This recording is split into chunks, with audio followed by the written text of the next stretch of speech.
The magic island has become a place of dread terror and weird scientific happenings. Mrs. Gregory, Captain Bradford, and Jerry Hall are constantly watched by the mastermind of the strange colony on the Isle of Euclidia. Joan, the long-lost little daughter of Mrs. Gregory, has been found on the island and wants to escape with her mother and her new friends. But this seems impossible.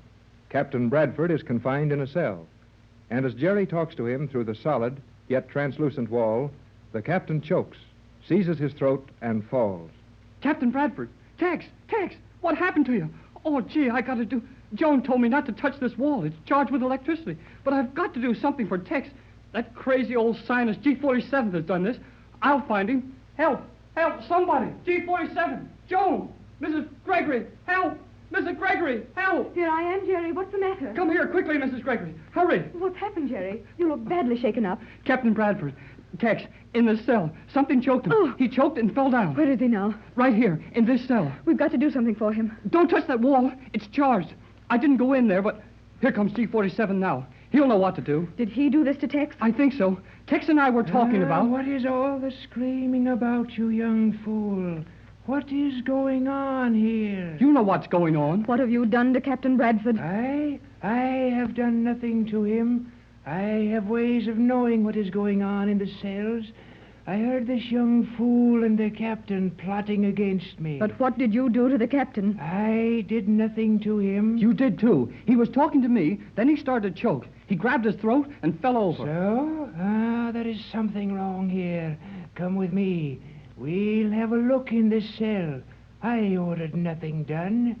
It is possible that one of my assistants ordered the gas turned into the cell accidentally. Hurry, then. He may be dead by now. That would depend on what kind of gas was given. He started to turn black in the face. That is bad. We must hurry. You may come in also. Look out. Don't touch that wall. Have no fear. When you ran screaming from the cell, I had the current turned off. We will enter. Oh, Tex. Tex, what's happened to you, Tex? Keep your face away from his, madame. If it is the lethal gas, one breath of it from his respiratory organs in their natural constriction and you would be... Oh, no.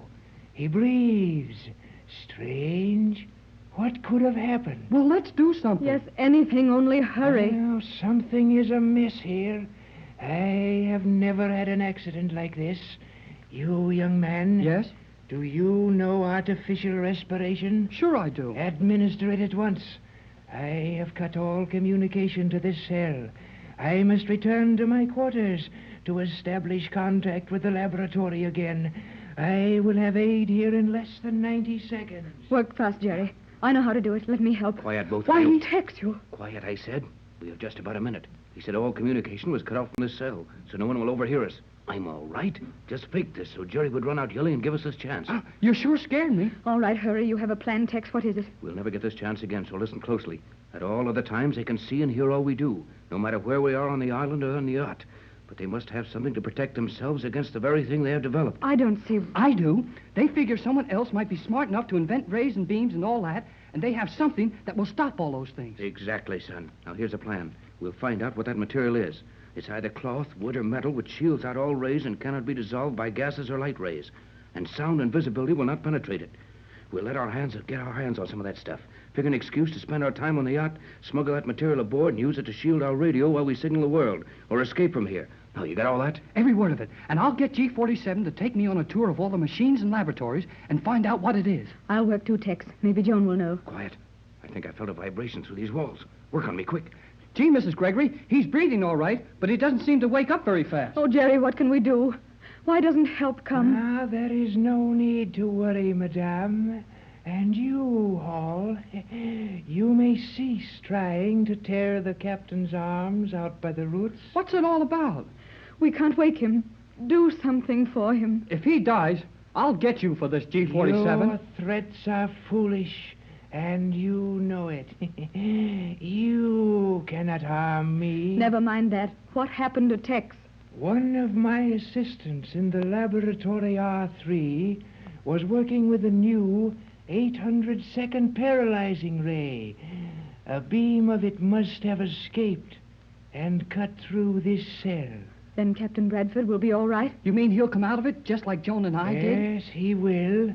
If it was the 800-second ray, he should be over the effects of it in just 20 seconds, as I figure it from the time you screamed. Did you time it exactly when I screamed? Naturally. Our disturbance indicator records every slight shock, even of a voice. Records it to the fraction of a second, and all our personal chronometers are synchronized with that. Golly, what a place this is. A wristwatch is a personal chronometer. One thing is exactly the same here as in your world. I'd like to know what it is. A talkative young fool. What are you two arguing about now? Oh, Tex, what's happened to you? Oh, we were scared. I saw you start to choke and fall. Jerry ran for me. Then we got G47.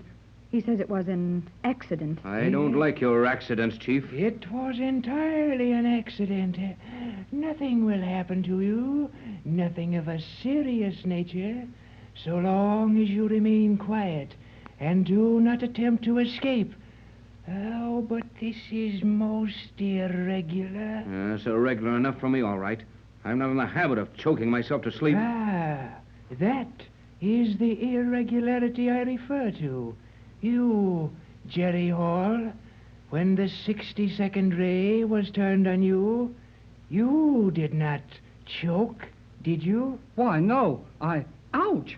Oh, sorry I kicked you, kid. Guess I'm a little clumsy from my nap. Answer the question, Jerry. G47 is trying to find out something about what happened to Captain Bradford. And answer it carefully. Very good, madame. I see you are learning the necessity for accuracy in our work. Well, if there's liable to be any more accidents like this, I think we should all help to clear it up. Very good. Well, Hall, answer my question. Did you feel a choking sensation from the ray? I guess I did. I don't know. I did a little, but it happened so quickly. Well, I didn't have time to try and move like Captain Bradford did. Oh, yes. I think that will be it. You were directly in the path of the ray when I used it on you. But this was a stray beam that escaped from the laboratory, and it must have struck Captain Bradford at a tangent. Then as he fell, he got the full force of the center of the beam. Well, whatever it was, I've had about enough of it. May we go to the yacht now and make ourselves comfortable? You know we haven't any quarters ashore yet. I was going to suggest that you make your home on the yacht for the time. Some of my assistants have been busy there. You will be observed just as if on the island. And I think you know now what that means. It means that you can see and hear all we do when you want to, and it would be foolish to try to escape. Exactly.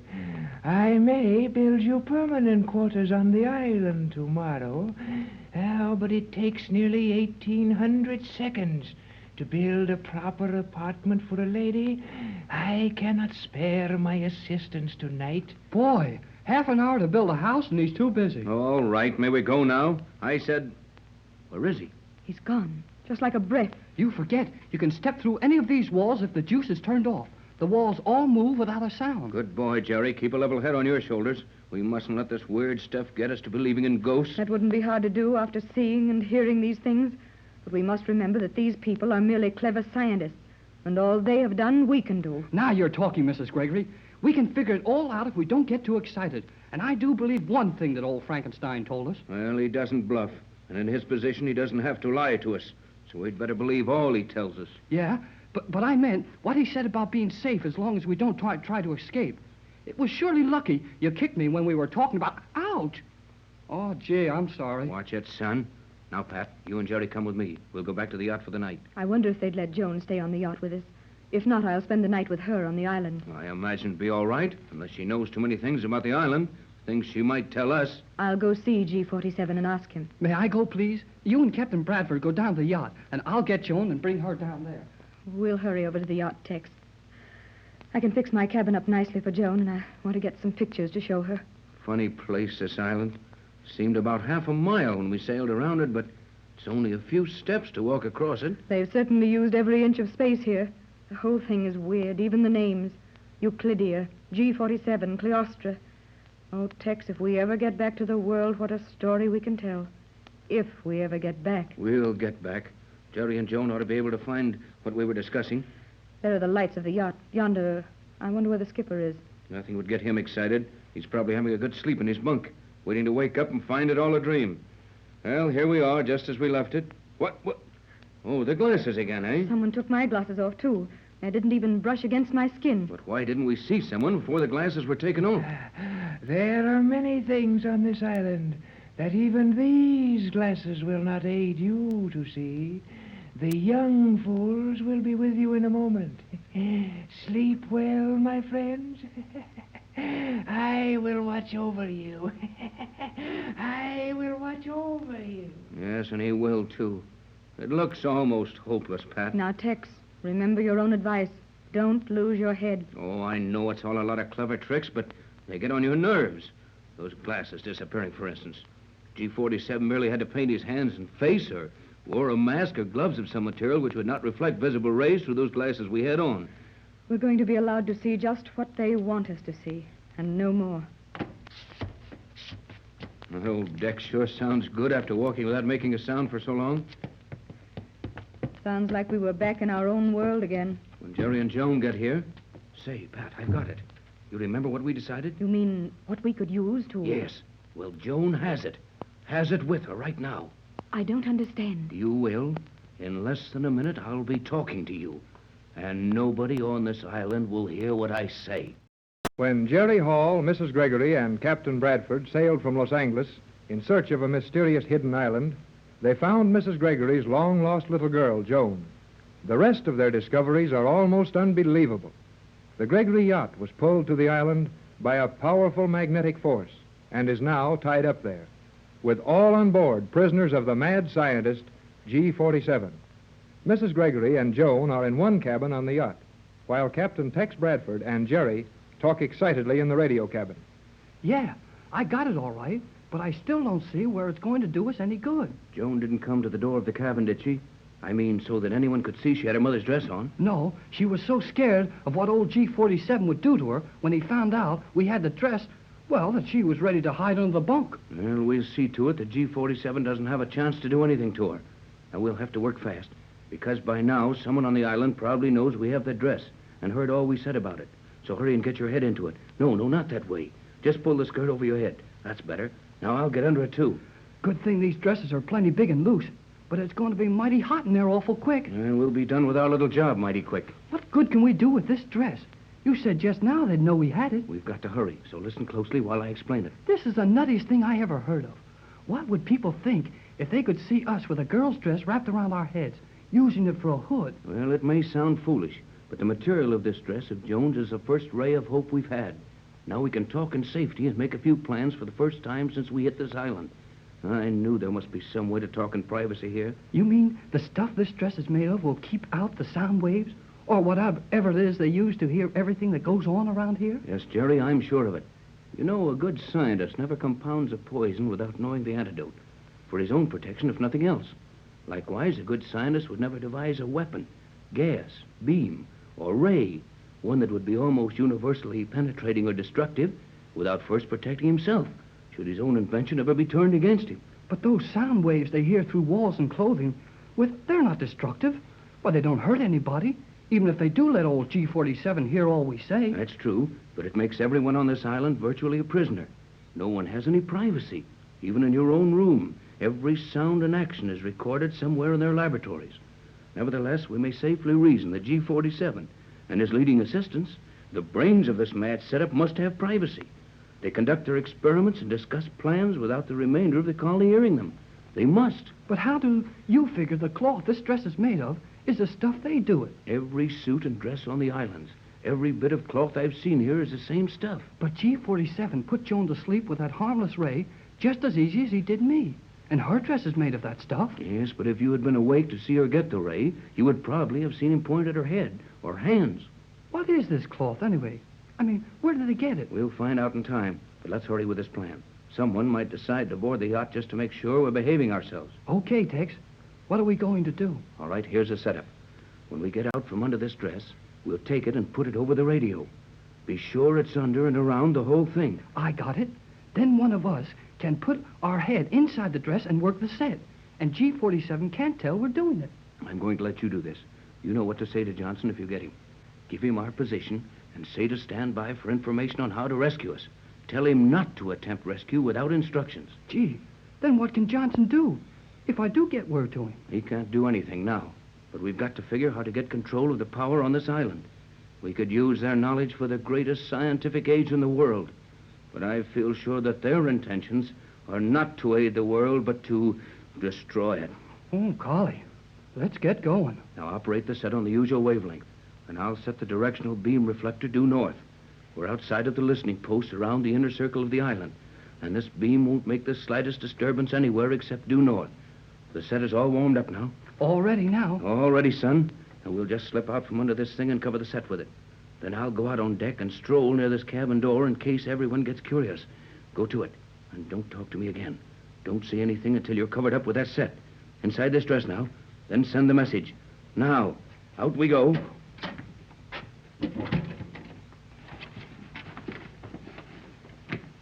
Gee, it's a mighty tight squeeze in here.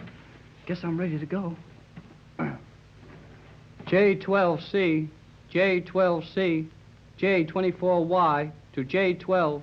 Jerry Hall on J24Y, calling J12C. Hello, Johnson. Hello, J12. Oh, golly, something's wrong. I can't raise him. Well, guess I'll just have to try again. J12C. Hello. To J24Y. Hello, J24. Go ahead, Jerry. Go ahead. Boy, here he is. Hello, J12C. This is Jerry Hall on J24Y. Captain Bradford wants you to get this. Copy it. Repeat. Then stand by. Here it is. Our position. Latitude 29 degrees south. Longitude 124.30 west. Danger here, but do not attempt rescue. Stand by for information on how to rescue us. Get that? Do not attempt rescue without information. Repeat, J12. J12C to J24Y. Repeating. Your position 29 degrees south. 124 degrees, 30 minutes west. You are in danger. Standing by for information how to rescue. Confirm, repeat. Okay, J12. Repeat, okay.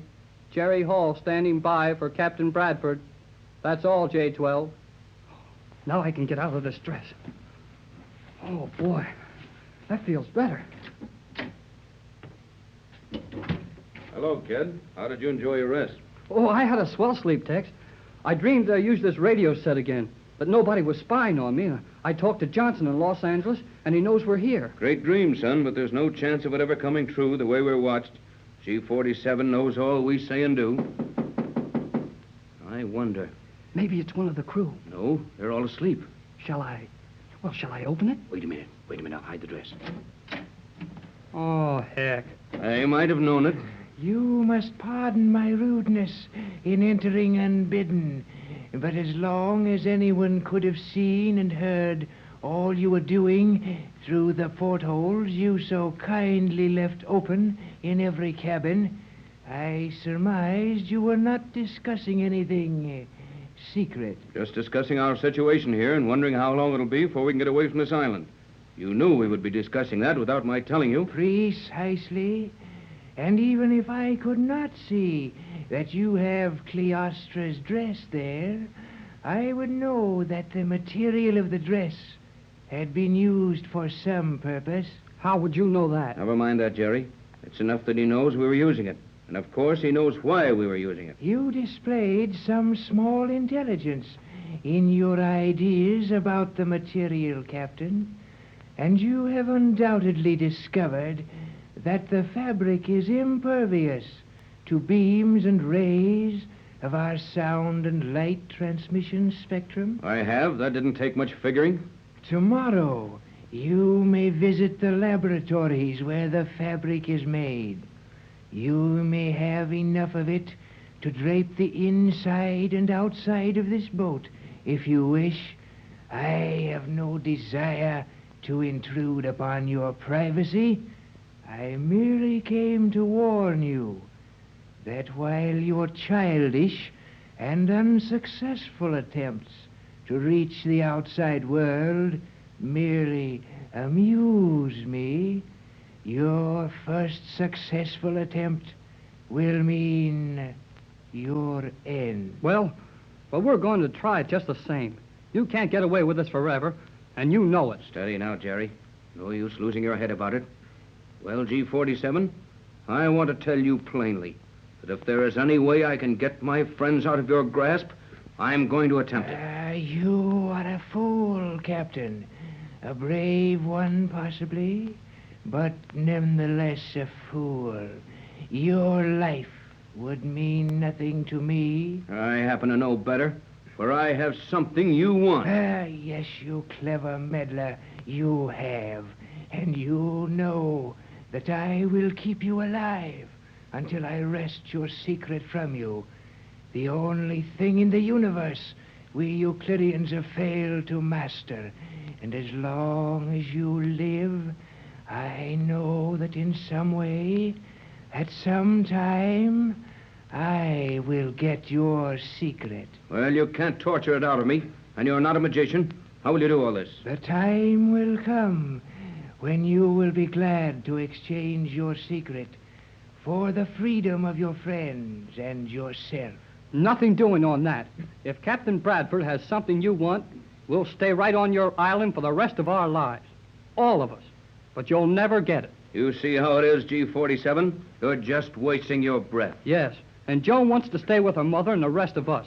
She belongs to our world, and she's going back to it with us. Cleostra may stay with you, and she will save you a lot of worry by telling you as much about the island in an hour as you could learn by watching us work for a month. But she will have to be content with your descriptions of the world. She will never see it, except as a loyal subject of Euclidia, when we Euclideans rule the universe. Do you mind going now? We've got things to do, and your boasting and bragging gets on my nerves. It is a pleasure to leave such hopeless company. Well, maybe we're not as hopeless as you think. Quiet, Jerry. You need not warn the boy, Captain. I heard his little radio message to Johnson. Gee, the dress was no good, Tex. So, the dress didn't work, eh? The material of the dress worked perfectly, but your radio beam was intercepted as it passed through our magnetic fog. Well, then, if you heard my message to Johnson, why did you let me give him our position and warn him of our danger? Don't you know that radio message will bring a fleet of battleships down on you if anything happens to us? On the contrary, you have protected me nicely. Johnson will take orders and execute them accurately. You ordered him not to move in your rescue. Your position means nothing. You had previously given him that as the yacht was held to the magnetic fog. If you had not tried this wild scheme tonight, there was a chance your Los Angeles agents might have acted on their own incentive to rescue you. But you have blocked that yourself. You have prevented your own rescue, and I will prevent